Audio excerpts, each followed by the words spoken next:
망하는 병원들이 생각보다 많습니다. 저는 지난 9년 동안 병원들을 가까이에서 지켜보면서 잘 된 병원도 많이 봤지만 반대로 무너지는 병원도 많이 봤습니다. 그런데 여러분들이 생각하시기에는 어떤 병원이 가장 먼저 망할 것 같으세요? 환자가 없는 병원? 아니면 매출이 안 나오는 병원? 동네에 있는 작은 병원? 저도 이 일을 시작하기 전에는 그렇게 생각했습니다. 아무래도 규모가 작은 동네 병원들이 경쟁에서 밀리고 먼저 문을 닫지 않을까 생각했었는데요. 그런데 제가 실제 현장에서 경험했던 모습은 생각과 정반대인 경우가 많았습니다. 오히려 규모가 꽤 있는 병원들이 재정적으로 훨씬 위험한 상황에 놓여 있는 경우가 훨씬 많았습니다. 더 놀라운 건 뭔지 아세요? 그 병원에 환자가 없는 것도 아니었습니다. 주차장엔 차도 많고 대기실에도 환자가 있고 겉에서 보면 병원이 잘 돌아가고 있었습니다. 그런데 내부에서는 직원의 월급들이 밀리고 있었습니다. 4대 보험도 밀리고 있었고요. 저는 이런 병원들을 보면서 한 가지를 확실하게 느꼈습니다. 병원은 환자가 없어서 망하는 게 아닙니다. 심지어 매출이 잘 나온 병원도 망할 수가 있습니다. 오늘은 왜 이런 일이 생기는지, 그리고 왜 규모가 있는 병원이 오히려 더 위험할 수 있는지 제가 실제 현장에서 경험한 내용을 바탕으로 말씀드려 보도록 하겠습니다. 먼저 동네에 있는 로컬 병원부터 한번 살펴보겠습니다. 보통 직원들이 5명에서 15명 정도 상주하고 있고 원장님도 한 분에서 많으면 3분까지 운영을 하고 계십니다. 통충병원을 기준으로 말씀드려 보도록 하겠습니다. 이런 통충병원들은 구조를 잘 만들어 놓기만 하면 생각보다 수익성이 괜찮은 병원입니다. 실제로 잘 운영되는 병원은 원장님 한 분 기준으로 월 매출이 상당한 수준까지 올라갈 수 있는 경우도 많습니다. 그런데 여기서 중요한 건 단순히 매출에 대한 문제가 아닙니다. 매출을 만드는 구조가 어떻게 설계되어 있느냐가 중요합니다. 제가 원장님들께 계속 강조하는 부분도 이 부분입니다. 원장님 한 분이 하루 종일 환자를 봐야만 매출이 발생하는 병원과 원장님의 최초 진료 이후에 직원과 시스템을 통해서 치료와 관리가 이어지면서 매출이 만들어지는 병원은 완전히 다릅니다. 특히 통증병원들은 이러한 구조를 만들 수 있는 여지가 있습니다. 원장님 혼자 모든 매출을 만들어내는 것이 아니라 치료실과 직원들의 각자 역할을 하면서 병원 전체가 하나의 시스템으로 움직이는 겁니다. 이 구조가 잘 만들어지기만 하면 병원 규모가 엄청나게 크지 않아도 충분히 경쟁력이 생깁니다. 그리고 로컬 병원에 또 다른 장점 한 가지가 있습니다. 바로 시간입니다. 한 지역에서 3년, 5년, 10년 운영하다 보면 기존 환자가 쌓이게 되어 있습니다. 재방문 환자가 생기고 그 다음에 소개 환자도 생기고 지역에서 병원의 인지도도 만들어집니다. 그래서 초반만 잘 버티고 구조만 잘 만들어 놓으면 시간이 병원 편이 될 수가 있는 거죠. 그런데 규모가 커지면 이야기가 조금 달라집니다. 수술도 하고 입원실도 있고 직원도 수십 명 있고 사용하는 공간도 크고 장비도 많이 들어가 있는 병원, 겉에서 보면 정말 안정적인 병원일 수 있는데요. 저 정도의 병원 규모면 돈도 잘 벌겠지, 보통은 이렇게 생각할 수 있습니다.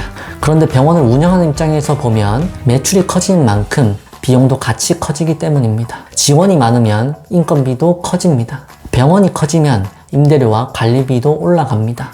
수술실과 입원실을 운영하면 추가적인 인력과 유지 비용이 반드시 필요합니다. 장비를 많이 돌리면 리스비와 금융비용도 발생합니다. 결국 규모가 커질수록 병원이 가만히 있어도 매달 빠져나가는 돈도 커집니다. 이게 바로 고정비입니다.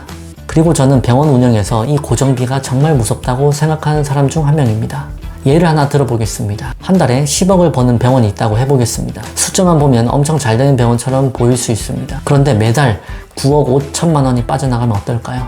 반대로 한 달 매출이 2억인 병원이 있는데 비용이 1억이라면 어떨까요? 어떤 병원이 더 건강한 병원일까요?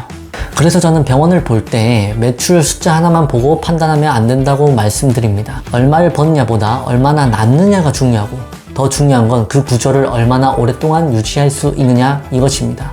제가 실제로 경험했던 병원 중에도 겉으로 보면 상당히 규모가 있는 병원들이 있었습니다. 그런데 직원들의 월급이 밀리기 시작했습니다. 4대 보험까지 밀렸습니다.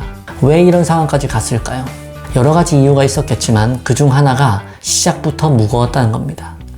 요즘 병원들 중에서는 기존 병원을 양수하는 병원들이 생각보다 많습니다. 원장님 입장에서는 이런 생각을 할 수 있습니다. 내가 처음부터 병원을 만들 바에는 이미 환자도 있고 직원도 있고 시설도 있는 병원을 그대로 인수하는 게 낫지 않을까.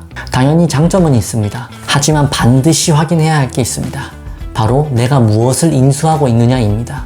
병원의 시설만 인수하는 게 아닙니다. 높은 고정비의 구조까지 같이 가져올 수 있습니다.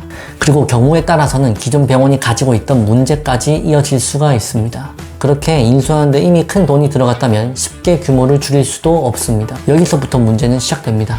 매출이 예상보다 조금만 떨어져도 매달 큰 적자가 발생하게 됩니다. 작은 병원에서 한 달에 1,000만 원 적자 나는 것과 규모가 큰 병원에서 매달 수천만 원에서 억 단위의 현금이 부족해지는 것은 버틸 수 있는 시간이 완전히 다릅니다. 한 달은 어떻게든 막습니다.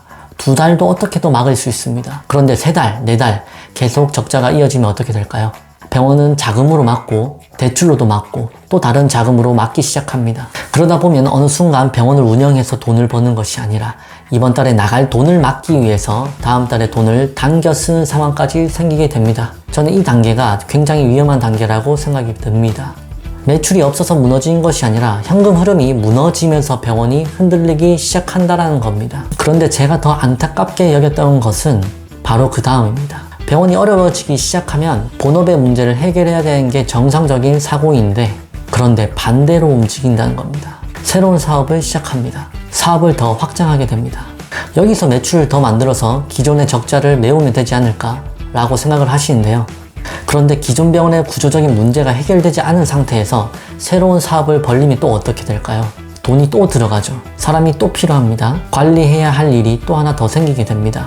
결국 하나의 문제를 해결하기도 전에 문제가 2개, 3개로 늘어날 수 있습니다. 그래서 저는 사업이 어려워질수록 확장보다 먼저 해야 할 일이 있다고 생각합니다. 지금 하고 있는 병원 사업에서 왜 돈을 못 남기고 있는지 그것부터 찾아내야 됩니다.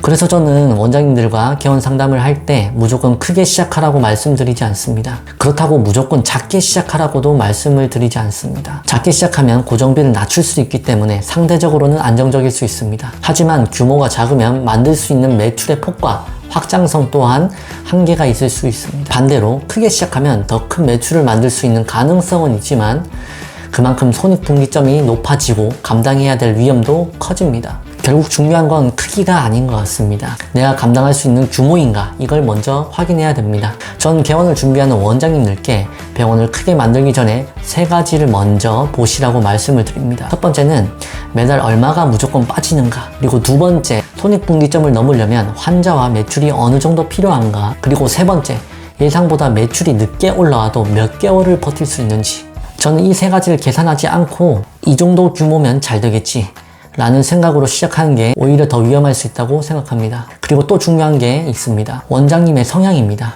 어떤 원장님은 작지만 수익성은 높은 병원을 운영하는 게 잘 맞습니다. 그리고 어떤 원장님은 직원을 많이 두고 조직을 키우면서 큰 규모의 병원을 운영하는 게 잘 맞으시는 원장님들도 계십니다. 어떤 원장님은 진료는 정말 잘하시지만 조직 관리에는 관심이 없으신 원장님도 계십니다.